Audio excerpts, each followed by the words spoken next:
دنیا کے عظیم انسان رحمت للعالمین حضرت محمد مصطفیٰ صلی اللہ علیہ وسلم، جن کی زندگی ہر انسان کے لیے مکمل نمونہ ہے اور جن کی جدائی پوری امت کے لیے سب سے بڑا صدمہ ہے۔ 11 ہجری ربیع الاول کا مہینہ، پیارے آقا شدید علیل تھے۔ مسجد نبوی میں صحابہ اکرام جب نماز کے لیے جمع ہوتے تو پیارے آقا کی کمی ہر دل کو محسوس ہوتی۔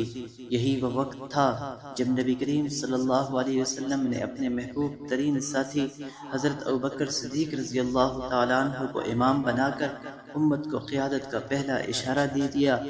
پھر وہ لمحہ بھی آیا جب 12 ربیع الاول کو آفتاب رسالت ہمیشہ کے لیے غروب ہو گیا، مدینہ کی فضائیں سونی سونی ہو گئی اور صحابہ کی آنکھیں اشک بار ہو گئی۔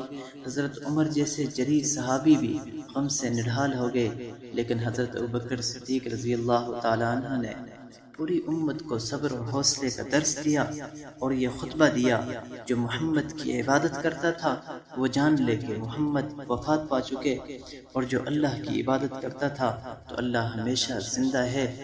اسی دن امت نے متفقہ طور پر حضرت ابوبکر صدیق کو پہلا خلیفہ چن لیا، جو نبی کے بعد امت کی باغ دوڑ کو سنبھالے اور پہلا رہنما بنے۔ ایک دور ختم ہوا اور ایک نیا سفر شروع ہوا۔ نبی کی سنت پر چلتے ہوئے خلافت راشدہ کی بنیاد رکھی گئی۔ یہ سبق قیادت، وحدت اور قربانی کا